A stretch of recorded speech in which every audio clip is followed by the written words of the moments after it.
ಎಲ್ಲರಿಗೂ ನಮಸ್ಕಾರ. ಕಳ್ಳರಿಗೆ ಬಿಸಿ ಮುಟ್ಟಿಸಲು ಪೊಲೀಸ್ ಇಲಾಖೆ ಸಿದ್ಧ. ಭಕ್ತಾದಿಗಳಿಗೆ ಸಕಲ ಸೌಲಭ್ಯ. ಶನೇಶ್ವರ ಸ್ವಾಮಿ ಮೊದಲ ಶ್ರಾವಣಕ್ಕೆ ಸಕಲ ಸಿದ್ಧತೆ. ರಾಜ್ಯದಲ್ಲಿ ಅನೇಕ ಕಡೆಗಳಲ್ಲಿ ಶನೇಶ್ವರ ದೇವಸ್ಥಾನಗಳಿದ್ದರೂ ಸಹ ತುಮಕೂರು ಜಿಲ್ಲೆಯ ಪಾವಗಡ ಪ್ರಮುಖ ಶನಿಮಾತ್ಮ ದೇವರ ಕ್ಷೇತ್ರವಾಗಿದೆ. ಶನೇಶ್ವರ ಸ್ವಾಮಿ ದೇವಸ್ಥಾನದ ವಿಶಿಷ್ಟತೆ ಕರ್ನಾಟಕ ಸೇರಿದಂತೆ ಆಂಧ್ರ, ತಮಿಳುನಾಡು, ಕೇರಳ ಸೇರಿದಂತೆ ಹೊರ ರಾಜ್ಯಗಳಿಗೂ ಪ್ರಭಾವ ಬೀರಿದೆ. ಶನಿದೋಷ ನಿವಾರಣೆಗೆ ಶನಿ ದೇವರನ್ನು ಆರಾಧಿಸುವ ರೂಢಿಯಾಗಿದೆ. ಶ್ರೀ ಶನೇಶ್ವರ ಸ್ವಾಮಿ ದೇವಸ್ಥಾನದ ಅಧ್ಯಕ್ಷರು ಆನಂದ್ ರಾವ್ ಅವರು ಮಾತನಾಡುತ್ತಿದ್ದಾರೆ. ಸರ್, ನಾಳೆಯಿಂದ ಶ್ರಾವಣ ಮಾಸದ ಮೊದಲನೇ ಶನಿವಾರ ಸ್ಟಾರ್ಟ್ ಆಗ್ತಾ ಇದೆ. ಭಕ್ತಾದಿಗಳು ಬರ್ತಿದ್ದಾರೆ. ಅವರಿಗೆ ನೀವು ಟ್ರಸ್ಟ್ನ ವತಿಯಿಂದ ಯಾವ್ಯಾವ ರೀತಿಯಾದಂಥ ಸೌಲಭ್ಯಗಳು ಮಾಡಿದ್ದೀರಾ ಸರ್? ಶ್ರೀ ಶನಿಮಾತ್ಮ ದೇವಸ್ಥಾನ ಸುಮಾರು 1955ರಲ್ಲಿ ಪ್ರಾರಂಭ ಆಗಿರುವಂಥ ದೇವಸ್ಥಾನ. ಇದು ಪ್ರತಿ ಶ್ರಾವಣದಲ್ಲಿ ಅದ್ಧೂರಿಯಾದಂಥ ಒಂದು ವಿಜೃಂಭಣೆಯಿಂದ ನಡೆಯುವಂಥ ಒಂದು ಕಾರ್ಯಕ್ರಮಗಳು ನಡೀತಾ ಇದೆ. ಇದರಲ್ಲಿ ಮೊದಲನೇದಾಗಿ ಬರುವಂಥ ಭಕ್ತಾದಿಗಳು ಹೆಚ್ಚಿನ ಸಂಖ್ಯೆಯಲ್ಲಿ ಬರ್ತಾ ಇರೋದ್ರಿಂದ ಪ್ರತಿ ವರ್ಷ ಸುಮಾರು ಲಕ್ಷಾಂತರ ಭಕ್ತಾದಿಗಳು ಕರ್ನಾಟಕ ಮತ್ತು ಆಂಧ್ರದಿಂದ ಇಲ್ಲಿ ಬರ್ತಾ ಇದ್ದಾರೆ. ಬರುವಂಥ ಎಲ್ಲ ಭಕ್ತಾದಿಗಳು ದೇವಸ್ಥಾನದಲ್ಲಿ ನವಗ್ರಹ ಸೇವೆ ಮಾಡಬೇಕು ಅನ್ನೋದೇ ಒಂದು ತುಂಬ ಶ್ರೇಷ್ಠವಾದಂಥ ಒಂದು ಇದು. ಅದಕ್ಕೋಸ್ಕರ ಪ್ರತಿಯೊಬ್ಬರು ಬಂದು ನವಗ್ರಹ ಪೂಜೆ ಮತ್ತು ತೈಲಾಭಿಷೇಕ ಮಾಡಲೇಬೇಕು ಅನ್ನೋ ಒಂದು ಉದ್ದೇಶದಿಂದ ಬಂದು ದೇವರನ್ನು ಮಾಡ್ತಾ ಇದ್ದಾರೆ. ಈ ಕಾರಣದಿಂದ ನಾವು ಬರುವಂಥ ಭಕ್ತಾದಿಗಳಿಗೆ ಸಾಕಷ್ಟು ವ್ಯವಸ್ಥೆಗಳನ್ನ ಈ ವರ್ಷದಲ್ಲಿ ಹೊಸದಾಗಿ ಕಲ್ಪಿಸಿದ್ದೀವಿ. ಇದರಲ್ಲಿ ಮೊದಲನೇದಾಗಿ ನೀವು ಹೇಳಬೇಕು ಅಂತಂದರೆ, ನಮ್ಮ ಮಧುಗಿರಿ ಪುರಸಭಾ ವತಿಯಿಂದ ನಮಗೆ ಕೊಟ್ಟಿರುವಂಥ ಮೊಬೈಲ್ ಟಾಯ್ಲೆಟ್ಸ್ ಅದು ತುಂಬ ಇಂಪಾರ್ಟೆಂಟು. ಬಂದಂಥ ಭಕ್ತಾದಿಗಳೇ ನಾವು ತುಂಬ ಬೇಕಾಗಿತ್ತು. ಅದನ್ನು ನಮ್ಮ ದೇವಸ್ಥಾನದ ಹತ್ತಿರದಲ್ಲೇ ಇಟ್ಟು ಅವರಿಗೆ ಮೊದಲನೇದಾಗಿ ದೊಡ್ಡ ಅನುಕೂಲ ಮಾಡಿಕೊಡ್ತಾ ಇದ್ದೀವಿ.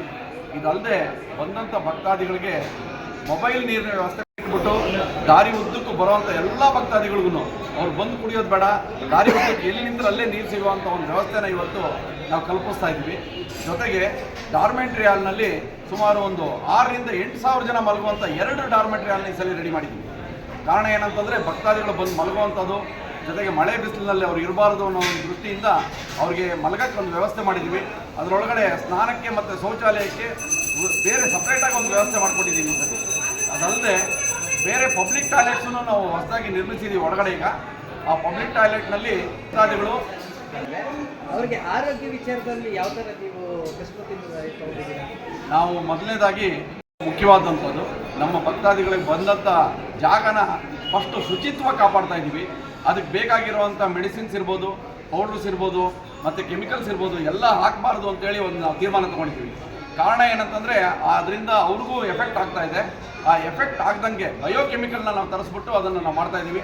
ಇವತ್ತಿನ ದಿವಸ ಫೆನಾಯಿಲ್ ಸಮೇತ ನಾವು ತಂದಿರುವಂಥದ್ದು ಬಯೋಕೆಮಿಕಲ್ ಆಗಿ ತಂದು ಯೂಸ್ ಮಾಡ್ತಾ ಇದ್ದೀವಿ ಹೊರತು ಯಾವುದು ಕೆಮಿಕಲ್ ಯೂಸ್ ಮಾಡಿ ಅವರಿಗೆ ತೊಂದರೆ ಕೊಡುವಂಥ ವ್ಯವಸ್ಥೆ ಇಲ್ಲ.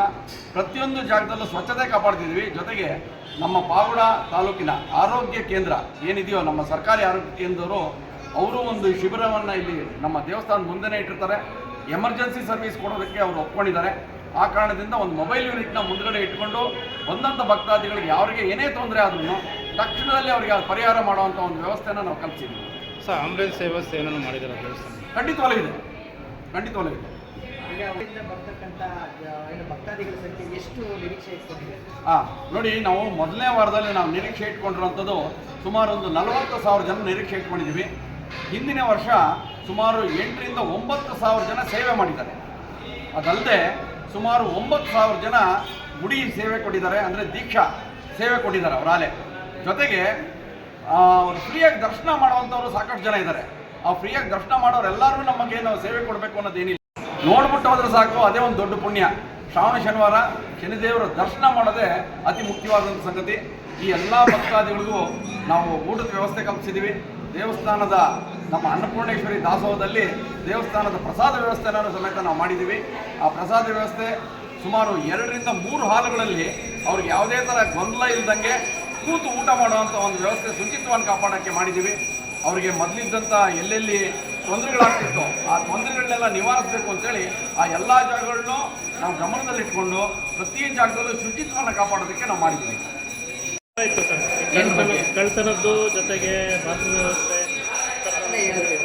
ನೋಡಿ, ಹಿಂದಿನ ವರ್ಷದ್ದು ಕೆಲವು ವ್ಯವಸ್ಥೆಗಳಲ್ಲಿ ನಾನು ಹೇಳ್ತಾ ಇದ್ದೀನಿ, ಯಾವ ದೋಷಗಳು ಕಂಡುಬಂದಿತ್ತೋ ಅದನ್ನು ಪರಿಹಾರ ಮಾಡೋಕ್ಕೋಸ್ಕರ ಈಗ ನೋಡಿ ಒಂದು ಹೊಸದಾಗಿ ನಮ್ಮ ದೇವಸ್ಥಾನದ ಮುಂಭಾಗದಲ್ಲಿ ಸುಮಾರು 26 CC ಕ್ಯಾಮ್ರಾಗಳನ್ನು ಫಿಟ್ ಮಾಡಿದ್ದೀವಿ.